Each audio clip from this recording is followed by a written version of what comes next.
Muy buenas tardes, bienvenidos a Canal Agrositio. Bueno, estamos acá en directo, en una conexión, podríamos llamar, como decimos, vía satélite, vía internet, en directo con María Corina Machado Parisca, que usted seguramente en la Argentina hemos escuchado hablar muchísimo de ella. Ella representó de alguna manera esa fuerza, ¿no? Y sobre todo en una mujer, en lo que podríamos llamar este socialismo del siglo XXI, que en muchas facetas ha ido siendo cada vez más totalitario. Bueno, la tenemos a ella, así que vamos a hablar con ella directamente. Un gusto tenerte con nosotros acá en Agrositio, María Corina.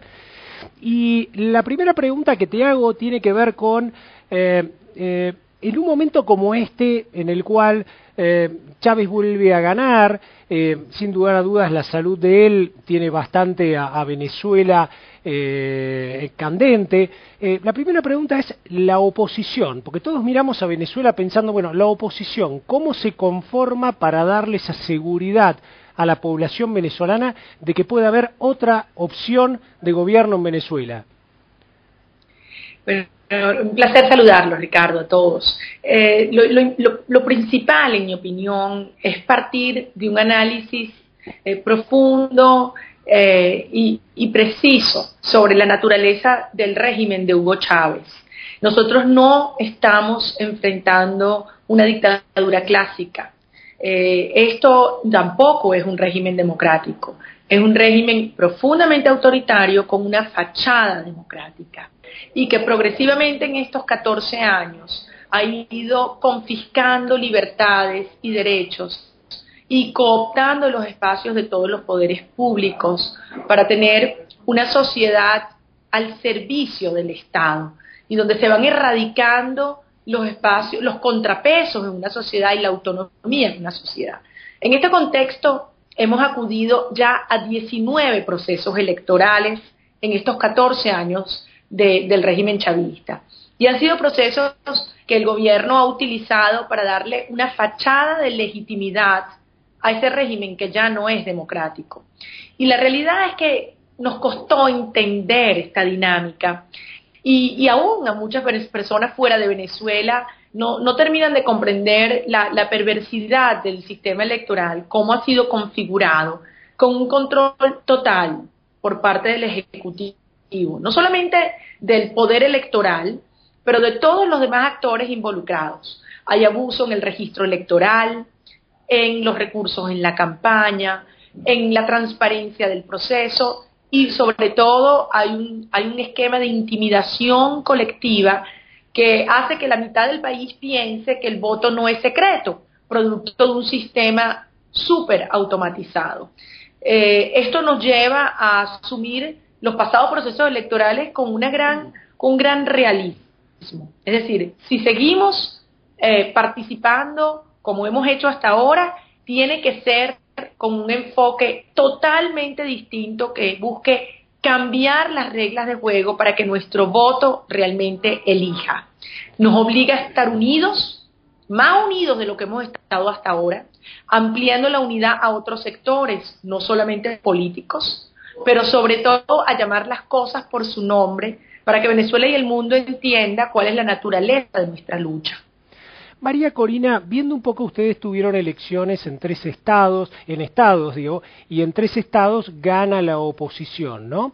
¿Qué es lo que pasa con el resto de los estados en donde sigue ganando Chávez? ¿Eso responde un poco a este sistema tan perverso que tú nos dices, o tiene que ver con que todavía la gente sigue de alguna manera creyendo en Chávez como aquel, digamos, que va a ser el que va a seguir liderando el gobierno? Mira, yo creo que el proceso es complejo y no hay una sola respuesta, pero sin lugar a duda, en mi opinión, el principal elemento que explica estos resultados que a mí no me sorprenden porque, insisto, en Venezuela no tenemos elecciones limpias, no tenemos elecciones libres ni justas. Tú ves un proceso electoral en el cual el Estado utiliza todo su aparato, no solamente los recursos del petróleo, para hacer propaganda, publicidad, movilizaciones. Nosotros hemos visto autobuses escolares, carros de bomberos, carros de policía, ambulancias, utilizadas para movilizar gente de un lado a otro.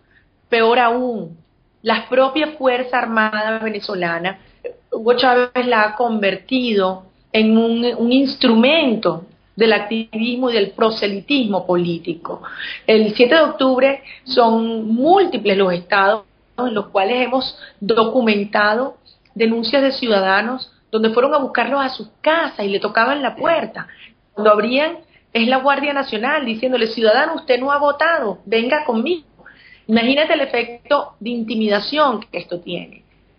La cantidad de personas que, utilizando una figura absurda del reglamento electoral, utilizan lo que llaman el voto asistido. Es decir, tú no puedes ir a votar solo, te está esperando una persona en la puerta del centro de votación y te lleva hasta la máquina, donde evidentemente se viola descaradamente el derecho al secreto del voto. Entonces, todos estos factores intervienen. Yo le agregaría también, sí, sin lugar a duda, en estos últimos días, la incertidumbre sobre el futuro del presidente, que ha sido utilizado de una manera muy hábil por parte del oficialismo para crear una sensación de lástima o de lealtad o de deuda con la figura del presidente Hugo Chávez. Entonces, todo esto confirma un escenario que demuestra que en Venezuela no existen elecciones limpias, libres y justas. De cara al proceso que viene, porque en Venezuela es muy, muy probable que dentro de pocos meses tengamos una nueva elección presidencial. Lo que debemos entender es que el problema no se resuelve cambiando los candidatos de uno u otro lado. Eso no garantiza la alternancia democrática. Lo que tenemos que transformar es el esquema institucional, el sistema total que está operando para poder garantizarnos a nosotros, los venezolanos, avanzar por una ruta democrática. María Corina, sin duda la gente hoy se comunica mucho vía la televisión, vía las redes, vía internet, y justamente la Argentina en muchas cosas tiene ese paralelismo con Hugo Chávez, con el actual gobierno de Venezuela, y nosotros, tú sabes, estamos ante una ley de medios. Entonces la ley de medios lo que dice a nivel gubernamental es que con esto vamos a tener más democratización de los medios. Sin embargo, hoy 80% de los medios prácticamente están en manos del Estado. Me gustaría una apreciación tuya en estas dos perspectivas, ¿no? La comunicación con la gente y qué pasa cuando el aparato se hace totalitario y toma la autonomía del mensaje único comunicando a esa gente.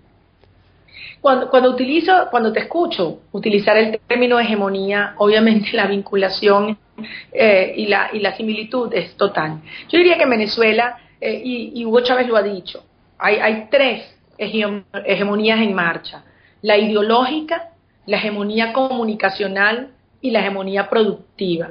En la ideológica, ¿qué es lo que quieren?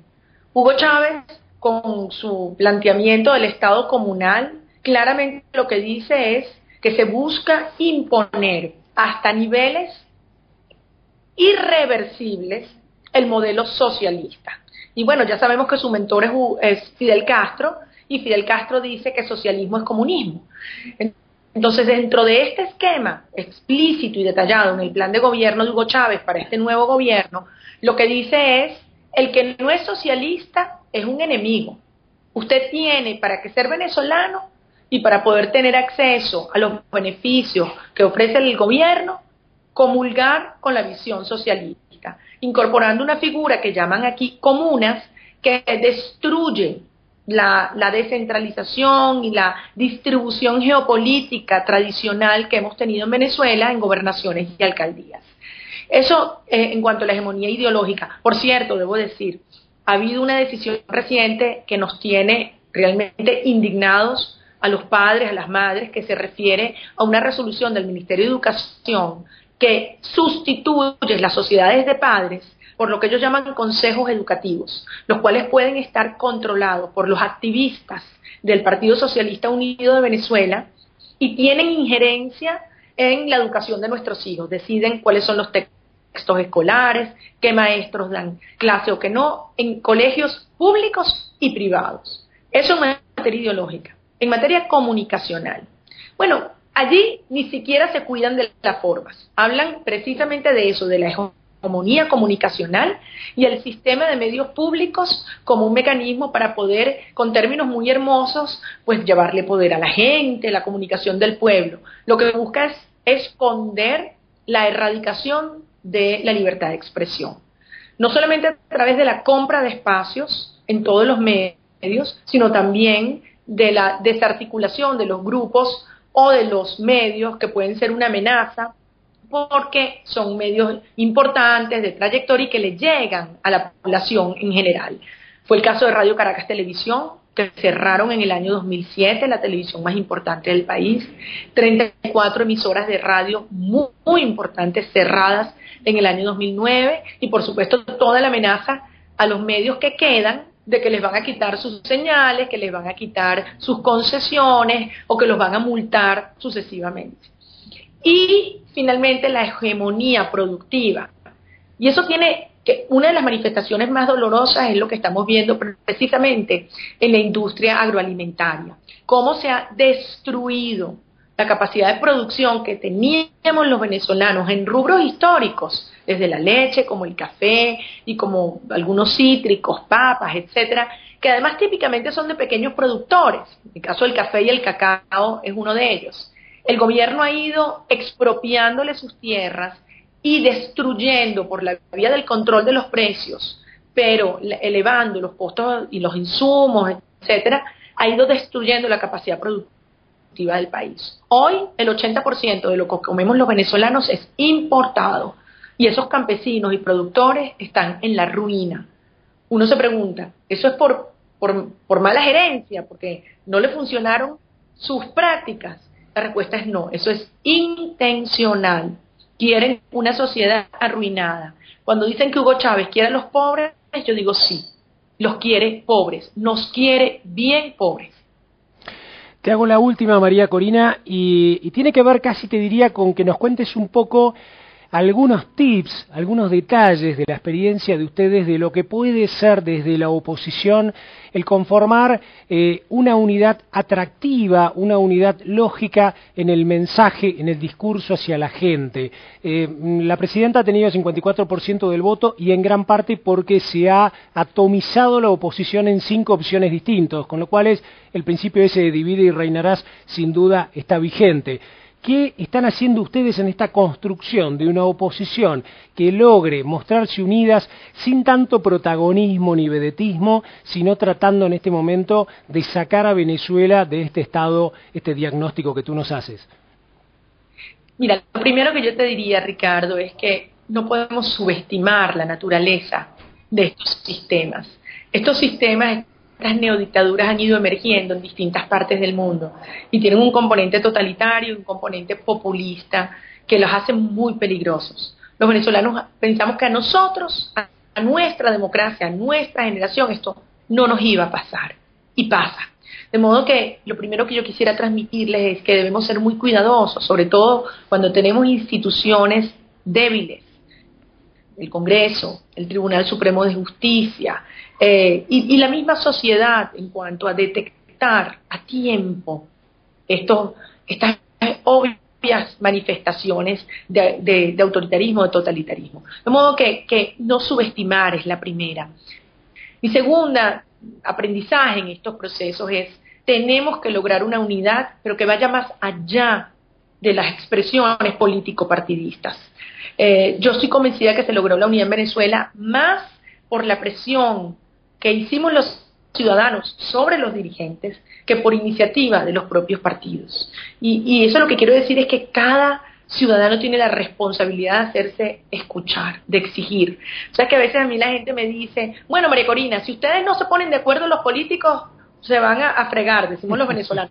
Significa que te va a ir muy mal, ¿no? Sí. Y yo digo, a nosotros o a todo el país. De modo que es una responsabilidad de todos los sectores. Cuando está en juego la democracia y la libertad, es responsabilidad de todos los sectores. La gente que dice yo no me meto en política, digo, ¿en serio? Esto no es una campaña electoral, esto es una lucha existencial. De modo que los periodistas, los enfermeros, los estudiantes, los académicos, todos los trabajadores, tenemos que asumir una responsabilidad histórica. Y eso me lleva al tercer punto. Es estos regímenes reaccionan ante el costo político. Y no son solamente decisiones a nivel institucional o judicial, es la gente en la calle, Ricardo. Es ver una manifestación, una protesta, la determinación de no bajar la cabeza, de demostrar que la democracia, por supuesto, se ejerce a través del voto, pero también requiere de la organización, de la movilización, de elevar nuestras voces y de la resistencia ciudadana. En estos días yo escuché una frase de una escritora venezolana que decía: la esperanza es un acto de rebeldía. Por eso yo digo que es el momento de convocar a los venezolanos, a los argentinos, a los latinoamericanos, a la resistencia, de convocarnos a la rebeldía y por supuesto de convocarnos a la esperanza. Muchísimas gracias, María Corina, realmente lindísimo. Me hubiera quedado muchísimo rato más con vos, pero bueno, sé que estás con compromisos y todo. Le agradecemos mucho a María Corina Machado, diputada de la Asamblea Nacional de Venezuela por el Estado de Miranda, pero además una líder, mujer, carismática, con un mensaje racional, que creo que en un momento como este, para los argentinos, en este fin del 2012, nos sirve para reaccionar, para ver que tenemos ejemplos de las cosas que no deben ocurrir. Creo que María Corina, además, nos puntualizó el tema de la agroindustria y del agro que nos atañe tanto a nosotros. Creo que es una nota que nos pega muchísimo a todos en la moral y nos pega a todos como personas. Muchísimas gracias de nuevo, María Corina, y mucha suerte y gracias por esta nota. Feliz Navidad y feliz año para ti y para todos los tuyos. Gracias.